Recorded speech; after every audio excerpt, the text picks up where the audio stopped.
pemaparan materi yang akan disampaikan oleh Ibu Saful Husna dari SMK Negeri 2 Ermangan. Pada beliau dipersilakan. Bismillahirrahmanirrahim. Terima kasih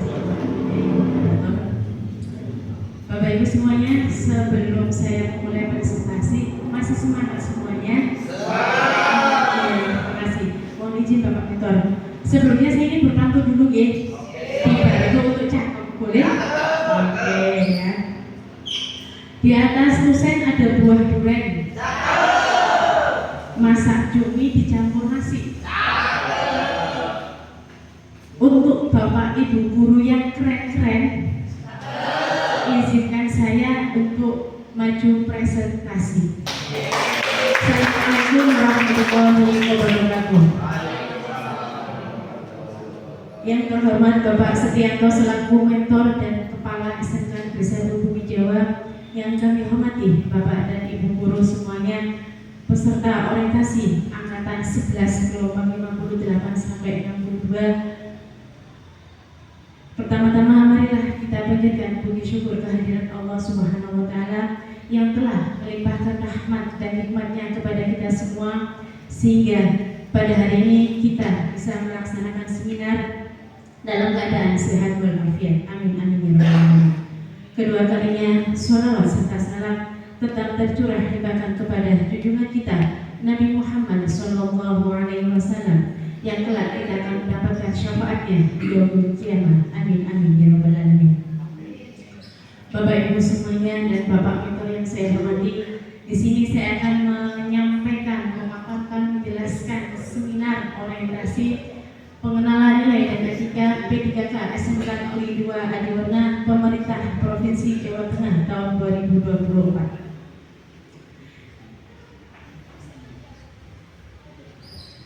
Tak kenal maka saya harus kenalan dulu ya.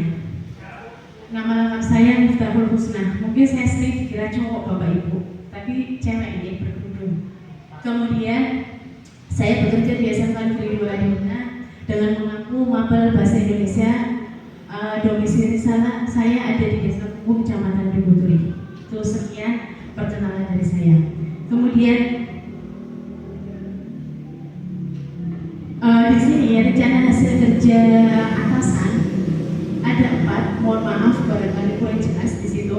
Yang pertama, tersusunnya KOSP yang berorientasi pada peningkatan pembelajaran secara partisipatif. Yang kedua, terkelolanya pelaksanaan pembelajaran yang berfokus pada implementasi KOSP. Yang ketiga, terlaksananya peningkatan kualitas praktik pembelajaran guru. Dan yang keempat, terkelolanya kegiatan pengembangan kompetensi guru dan tenaga kependidikan.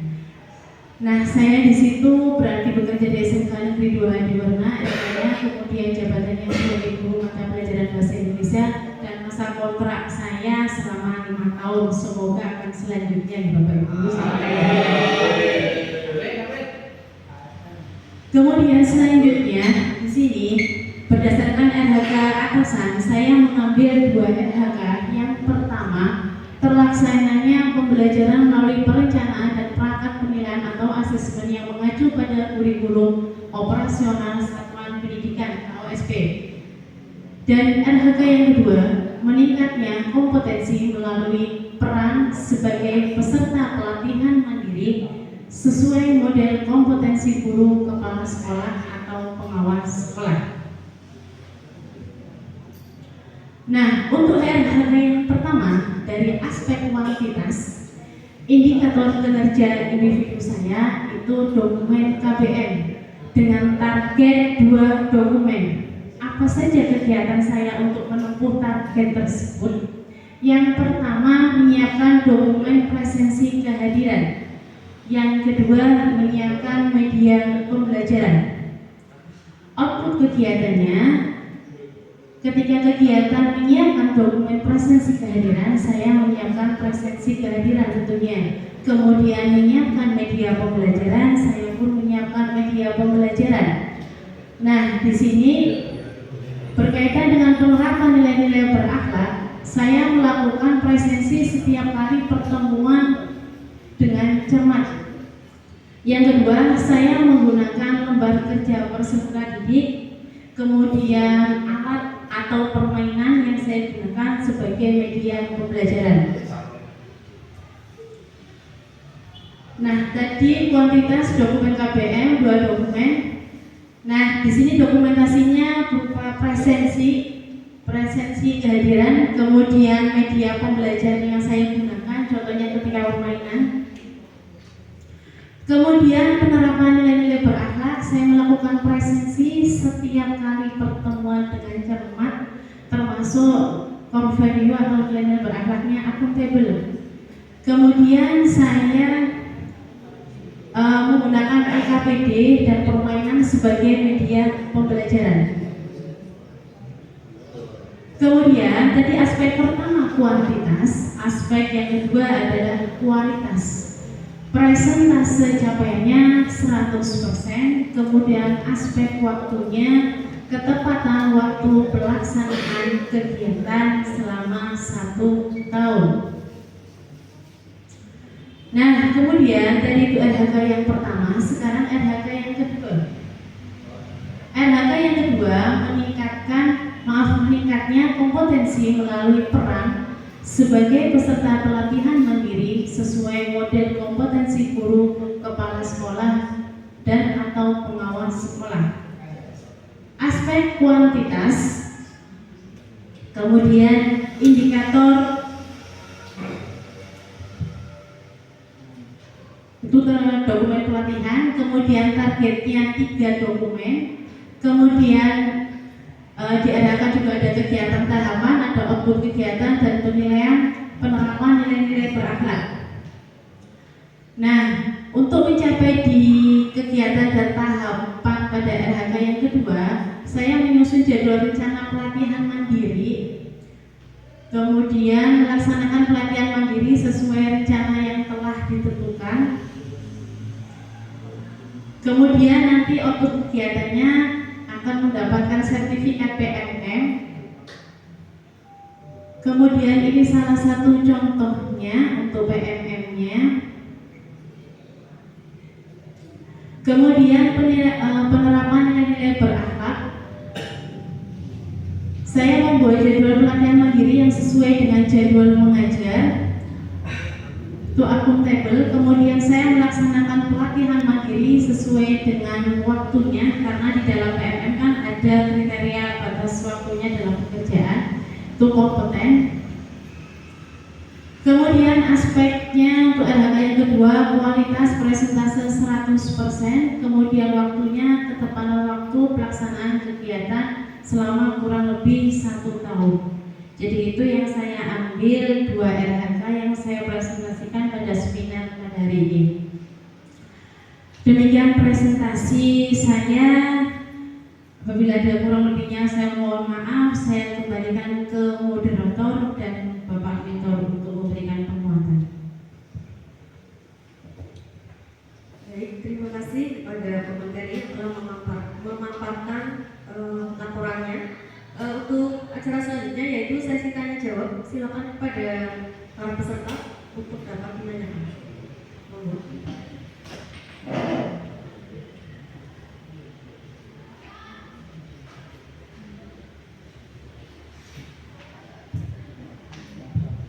Terima kasih kepada moderator yang telah memberikan kesempatan kepada saya. Perkenalkan, nama saya Isra Fitriana Rizky. Bisa ingin bertanya, bagaimana jika aksi nyata Ibu Miftahul Husna di PMM itu mendapatkan penolakan? Apa yang akan dilakukan? Terima kasih.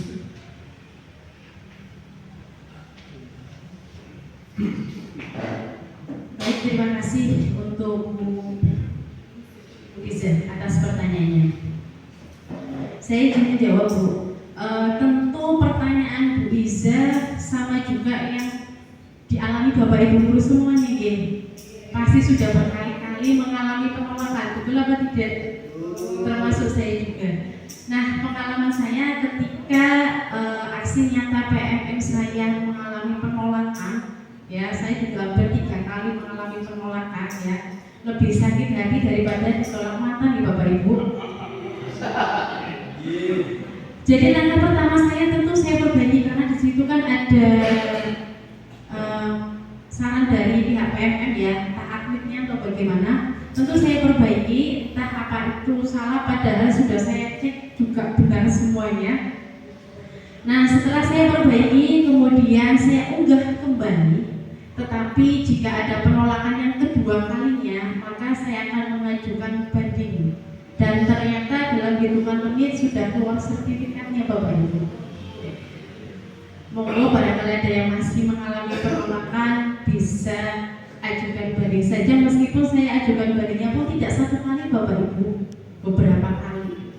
Jadi mungkin adminnya mumet akhirnya ya sudah dikasih sertifikat seperti itu mungkin ya. Jadi itu tipsnya ketika Bapak Ibu ketika saya mengalami penolakan pada aksinya TPMM, kita edit, kita betulkan apa yang diminta, kemudian kita kirim kembali, dan jika masih penolakan berarti kita ajukan banding seperti itu. Oke, terima kasih Bu Iza. Baik, terima kasih atas jawaban dari pemateri. Berikutnya penguatan dari Bapak Mentor kepada Pak Setianto dipersilakan. Terima kasih Bu Miftahul Husna, luar biasa penyampaiannya tadi. Kalau saya evaluasi kualitas komunikasinya cukup bagus karena guru bahasa Indonesia mungkin ya. Iya. Terkait penyampaian dari Bu Husna, ini ada 2 RHK pimpinan yang diintervensi. Tadi kurikulum dan peningkatan kompetensi guru. Ya, kurikulum coba Bu disampaikan.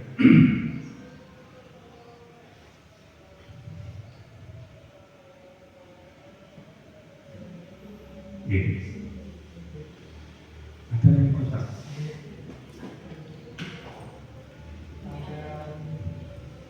Mana? Oh, siap. Lanjut ya.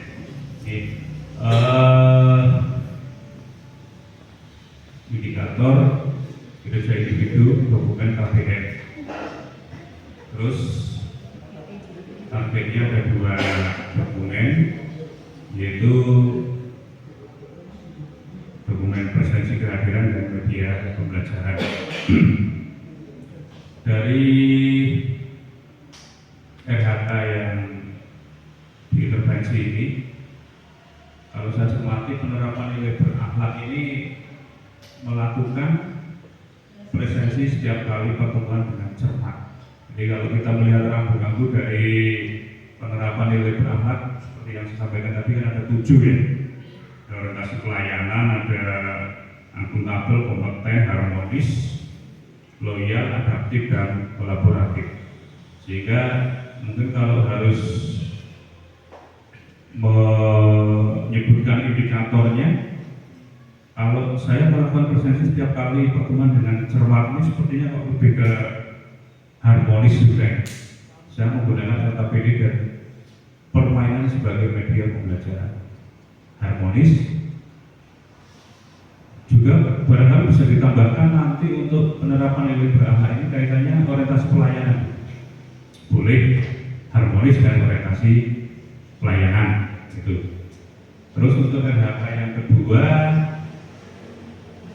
tadi pelatihan mandiri, tadi ditanyakan oleh peserta. Jadi memang sekarang itu tidak ditutup sertifikat Bapak Ibu. Kalau kita Bapak Ibu sudah menyelesaikan pelatihan mandiri sampai aksi nyata ini bisa download surat keterangan menyelesaikan pelatihan mandiri. Meskipun kalau kebutuhan untuk pengembangan kompetensi seperti PNS nanti yang memunculkan berapa jam pelajaran ini ya belum bisa, karena di situ hanya baru surat keterangan menyelesaikan pelatihan mandiri, bukan sertifikat yang memunculkan jam JP, jam pembelajaran. Itu jadi tidak apa-apa kalau hanya untuk kebutuhan dokumen di PMM. Panjenengan bisa mengunggah cukup surat keterangan, tidak perlu sertifikat. Tapi kalau memerlukan untuk pengembangan kompetensi yang memunculkan jam, ya harus sampai muncul sertifikat seperti yang tadi disampaikan, harus ada berkali-kali melakukan perbaikan aksi nyata ataupun banding gitu ya. Demikian pembuatan saya. Terima kasih. Terima kasih atas penguatan dari Bapak Mentor. Alhamdulillahirrahmanirrahim, telah di penghujung acara. Semoga acara pada hari ini bermanfaat untuk kita semua. Akhirul kalam, wabillahi taufiq wal hidayah. Wassalamualaikum warahmatullahi wabarakatuh.